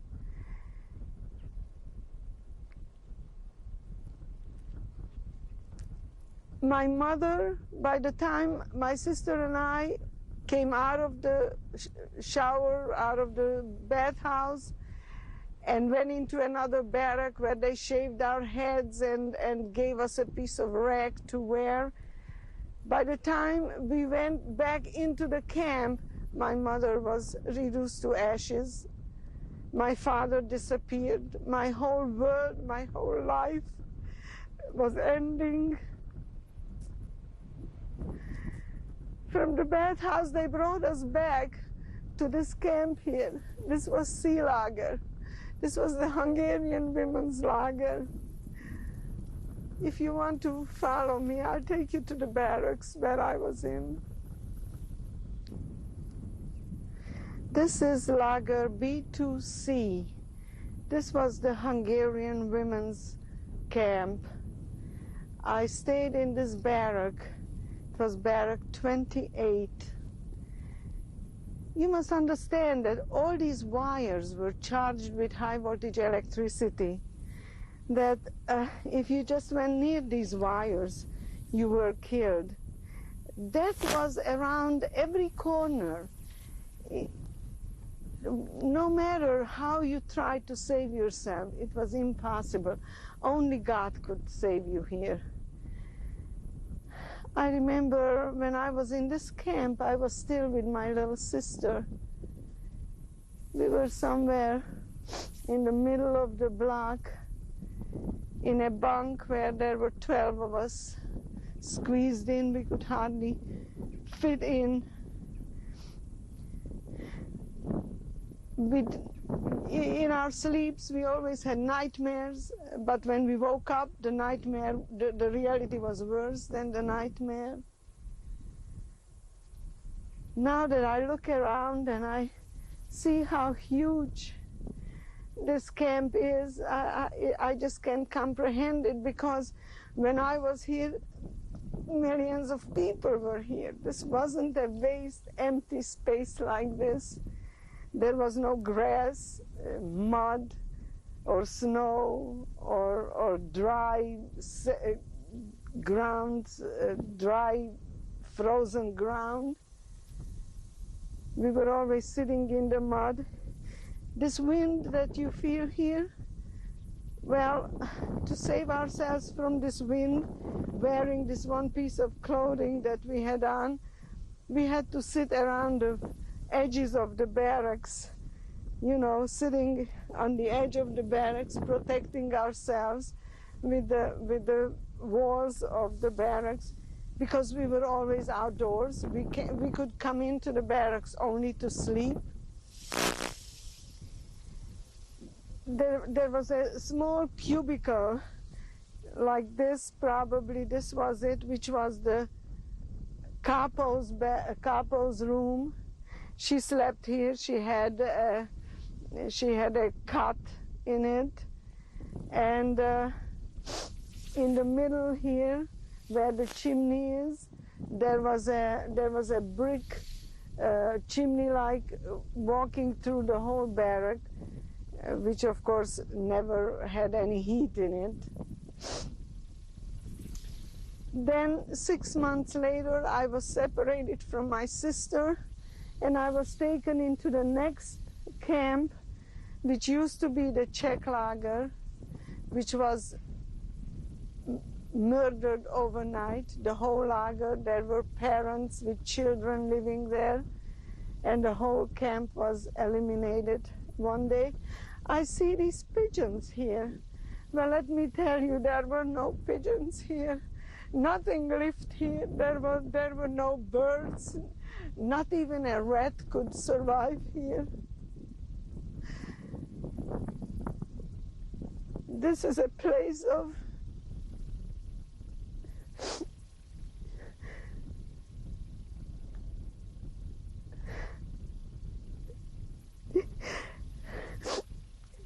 this was Lucifer's inferno. The chimneys of the crematoria were visible from here on all sides. They were bellowing fire and soot 24 hours a day, and we knew that it was our brothers and sisters that were being burned. The trains were coming in 24 hours a day, 3-4 trains a day, and the prisoners were walking through this gate to go to the bathhouse. And as they were passing by, we used to beg them, throw your bread. You won't be able to keep it anyway. Just why don't you throw it to us? We are hungry. And they didn't know what we were talking about. They thought we were crazy. Why should they throw their food away for us or to us? You know, tomorrow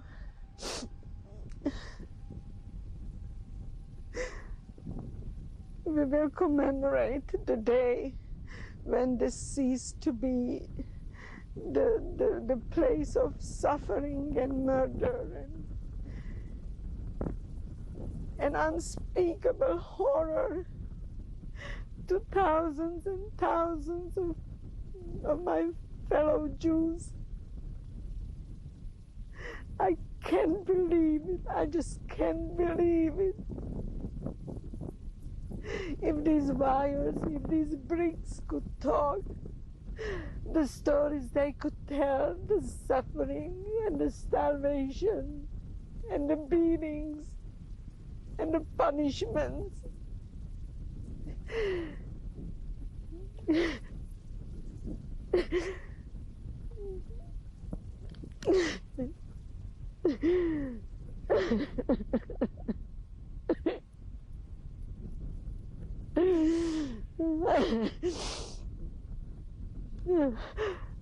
If there is such a thing as a soul, I hope that my mother and my sister can hear me now.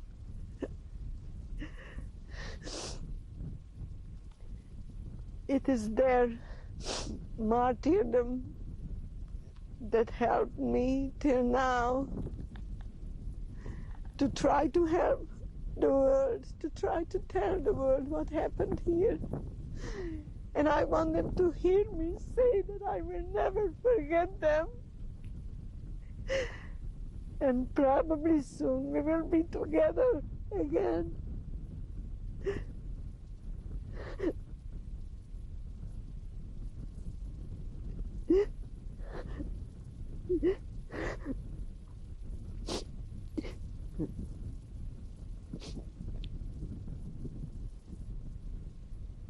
I'm sorry.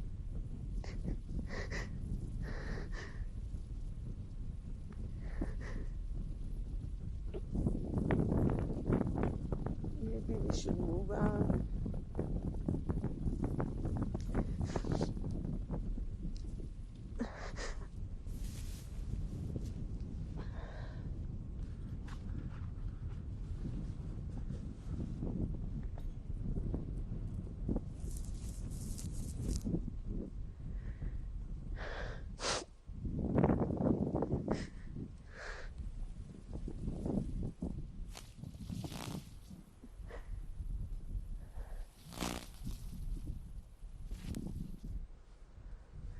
I don't remember, did I tell you that these wires were charged with high voltage electricity?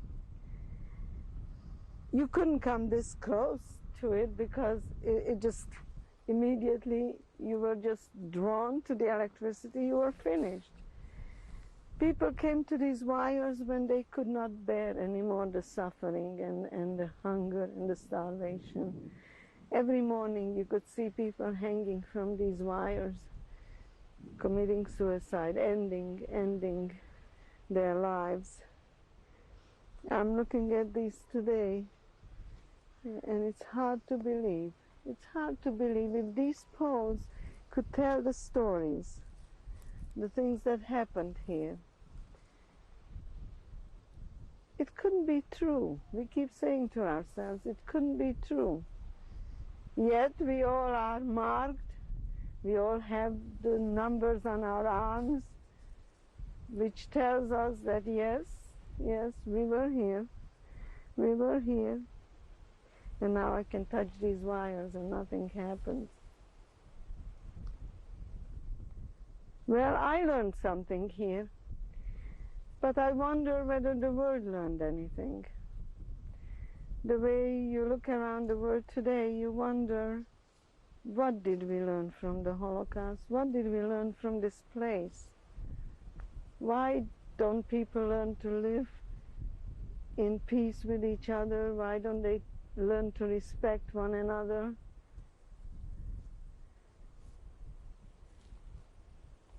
It's unbelievable. Unbelievable that we still can't get along. We still can't live with each other. Look at this place. Look at the size of it. Can you imagine? Can you imagine the millions that perished here?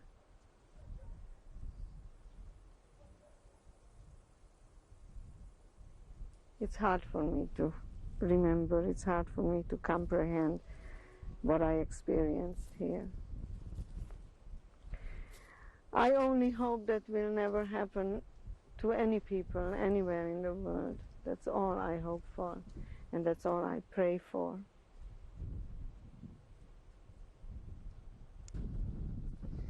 Before the train arrived here, a little further back, the train stopped, and everybody was curious where we are. Nobody knew what country, what town.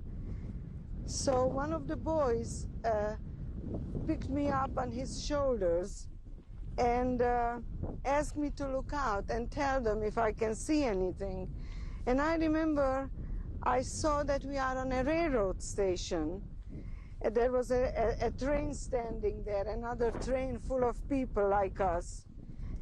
And then all of a sudden I saw the sign, and the sign said Krakow.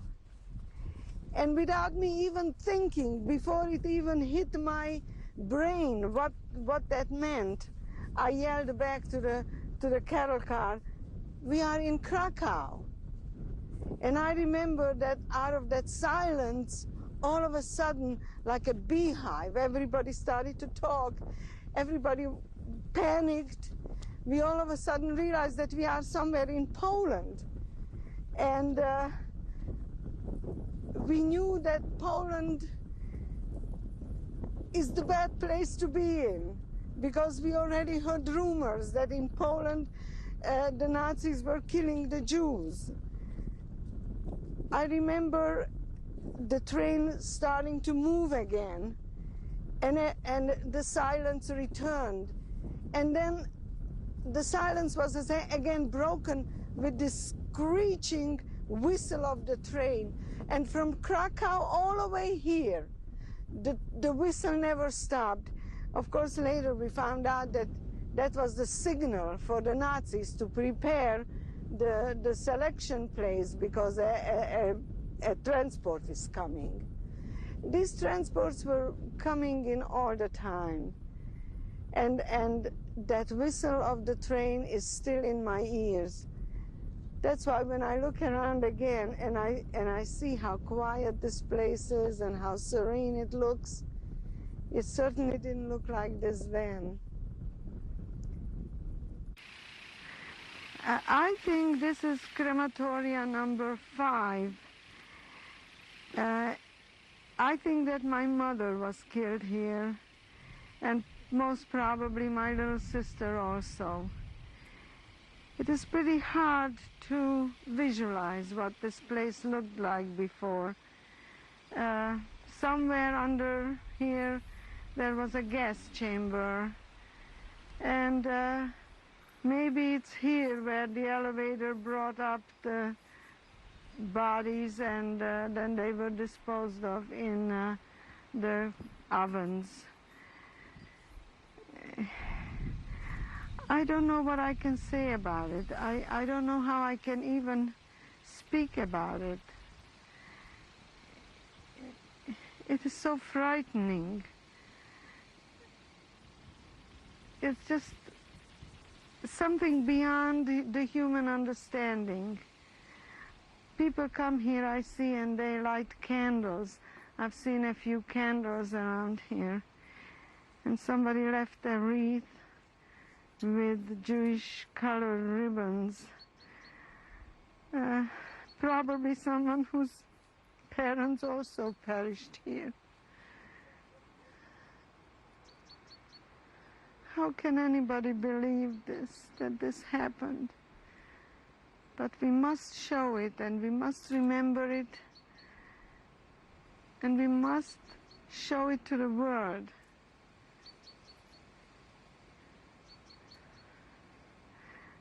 I'm gonna come back here also, and I'm gonna light a candle. You know, I can't even imagine what this place was like. I recently read Dr. Neasley's book, and he writes about this place, and it's just unbelievable how many people were murdered here.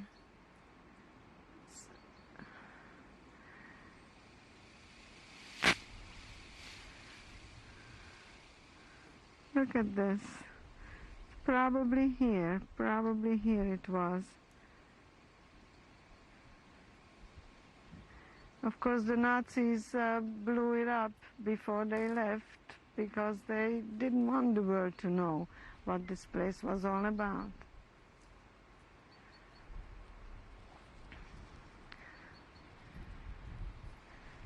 Some of this stuff. Can you imagine if this could speak, if this could tell the stories,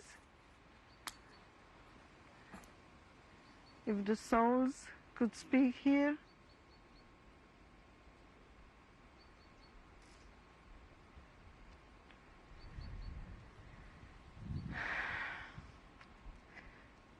I can't speak. I can't describe it.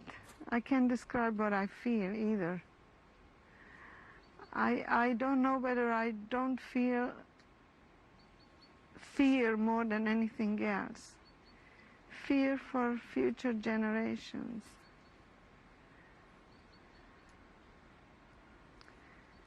I pray to God that nothing like this will ever be built again.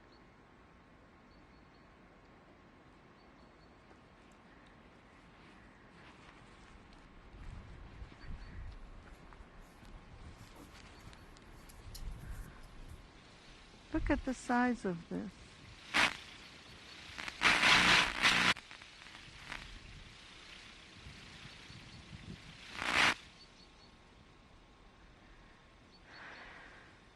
Unspeakable.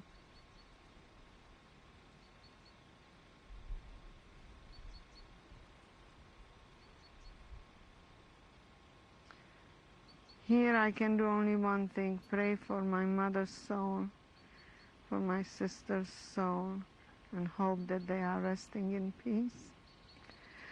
Because I am not.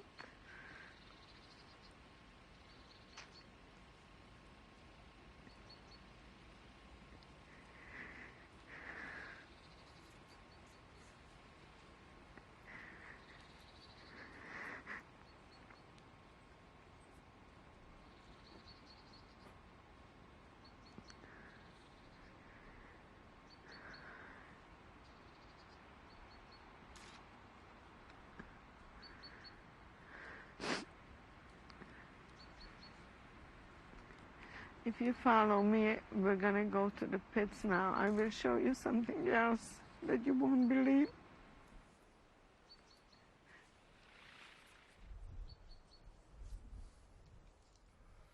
This is the bathhouse. This is the bathhouse. In these big ovens, they were disinfecting the clothes. Not our clothes, because we never changed clothes here. But when they killed the people, then they stripped them, and of course they disinfected their clothes. Or if prisoners from the camp were killed or had to go away, this is where they brought to disinfect the clothes. By the way, I want you to know that this place was filled with lice. Our clothes was always filled with lice, and we had no way of cleaning it. So you can imagine that the Nazis were terribly scared of typhus, which was rampant here, and that's why this is where they brought all our belongings once we were gone. And this also is a place of horror. On the two sides there are two shower rooms where the prisoners were brought and took a shower, and then we were disposed of on the side of the bathhouse. There is a space, when we go out I will show you, which was a barrack at one time. And then we went in there and they shaved our heads and they sprayed us with DDT, and then finally they gave us a piece of rag which was disinfected here, and that's how we entered the camp itself. We no longer looked like human beings, we no longer felt like human beings. It's, how can I describe that? How can I show you what it looked like? Thousands of women with the shaved heads. We looked like comic strips. I remember I couldn't find my sister. Once we got out of here, I couldn't find my sister, couldn't recognize her. Took me a few hours before I recognized her. I wonder what are these scratches on the wall. Who knows? Who knows what's here? I remember that we went into an underground dressing room from the outside, and somehow, I don't remember where, we were coming up to the shower room. I see something here that goes deep, but that's just an oven. Let's see what's happening here. Yeah, it's hard for me to recreate, you know, in my mind how it exactly worked. But somewhere outside, there should be an underground passage into a dressing room. And from that dressing room, once we left all our belongings, they told us to be very neat and to fold our belongings very neatly and leave it in a pile so that when we come back we can remember exactly where our clothing is. Needless to say, we walked into the shower room and everything was taken away, and we walked out totally stark naked. It's just hard to remember. It's hard to believe that it happened.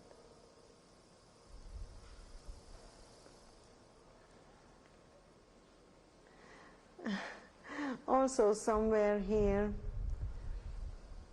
I don't know, maybe it was in this corridor, I don't remember, Dr. Mengele walked in and took me out of the line.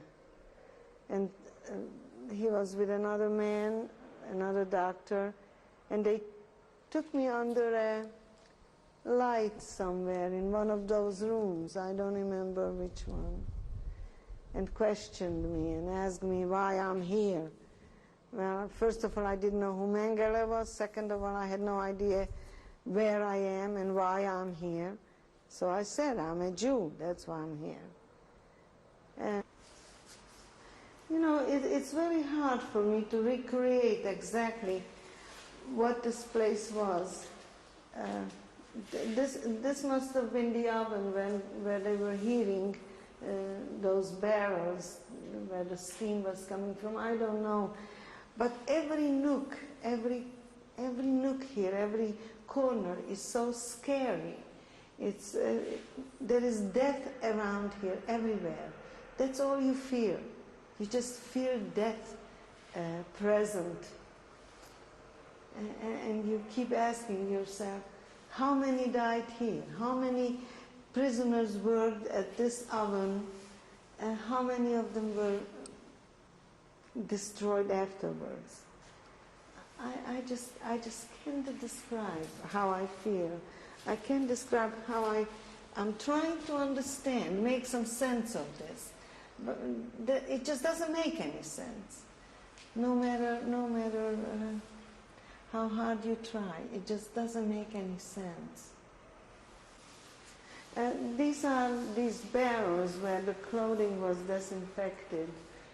I told you, the clothes that came off, dead bodies especially, or if you changed from one camp to another, you came into the bathhouse again, they reshaved your head, disinfected you and your clothing.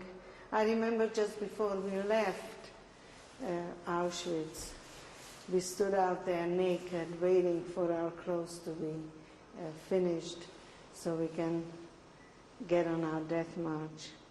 But just, as I said before, just every corner here, you can sense death, you can sense destruction, evil, just an evil place. That. This is where some of the people were unloaded when the crematorias were overloaded and people had to wait to be gassed. They came through that road and they were spread around here. Women, old women, children were sitting around waiting to decide what's going to happen to them. And many times when the crematorias were, as I said, overloaded, and during the final solution it was almost all the time, then they dug these pits. There is one over there also, I see, and I think that's the children's pit, I'm not sure. And they were burning people in these pits. these pits were prepared in such a way that it drained the fat from the people that were burning, and it collected the fat in a place. And then they doused the new people with that fat so that the pit should be burning well through the whole time. You know, when I see these things now and I try to remember these things, only then can I understand how devilish this whole place was, how premeditated, pre-planned, every corner, every step that the prisoners made was pre-planned. They knew exactly what's going to happen to us. It's unbelievable. It's unbelievable. And we were so naive or stupid that we just walked right into it. Of course, what human mind could have imagined what was going on here? No normal human mind can understand that or imagine it. I still cannot believe what I have seen here. And look at it, it's so peaceful, so quiet. The other day there were 2 deer roaming around this place. There was nothing alive here, nothing. Everything was dead. Even those of us who stayed in the camps were already dead. And we knew that we are dead. We knew that there's no way we are going to survive. It is really only by a miracle that it happened, that I'm here. Only by the grace of God.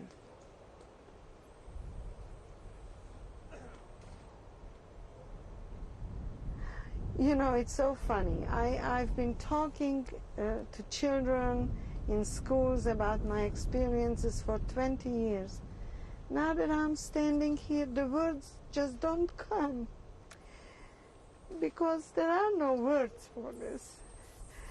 Whatever I say is so meaningless, so trivial. You can't really describe this.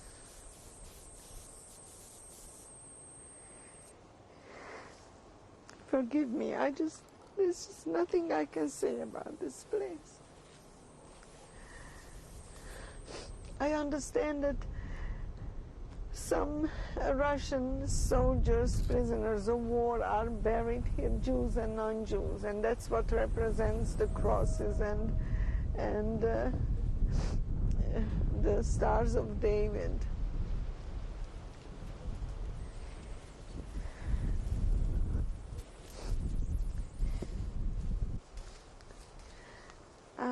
I see these guard houses. We were watched from those towers every moment, every move we made. We couldn't speak to each other. Every human being who survived here was on his own, and every life was in danger every moment of the stay here. Nobody believed that we ever will leave this place. We just couldn't believe it, because we saw what was going on here. The chimneys were burning 24 hours a day, and the fire was bellowing out of it. You could see it, you could smell it. It permeated this whole territory. You know, people in the city say that they didn't know what was going on. It's impossible. It's impossible. The smell permeated this place in such a way that it ate itself, the smell ate itself into our flesh. For years I could smell it on myself. There's just no way they didn't know. No way. And what should we say about those who claim that it never happened? How can we convince people? Look around. How can we convince people that there was a place that resembled only hell.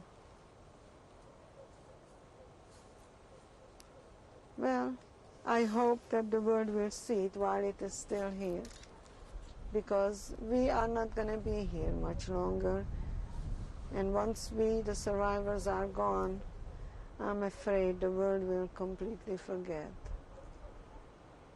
I hope not, but unfortunately, that's what I fear. It is, half of it is already destroyed. How much longer that the whole place is going to be cleared? And who knows, some apartment houses will be built over this place where we left our loved ones, where there are no graves for them. There's a little river not far from here called the Vistula, and the ashes were disposed in that river.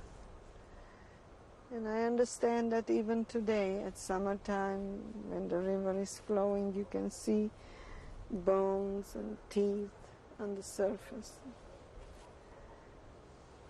How can we tell these people who say it never happened, come here and look around, see what's going on, see what it looks like.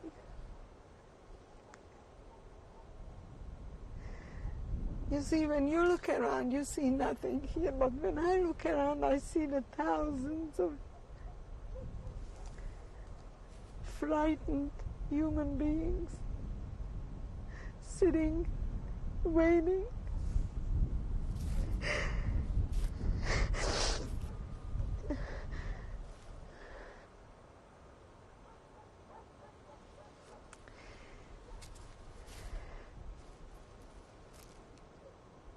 Please don't ever forget. I'm asking you, you are still young, you will be here for a while. Please don't let the world forget.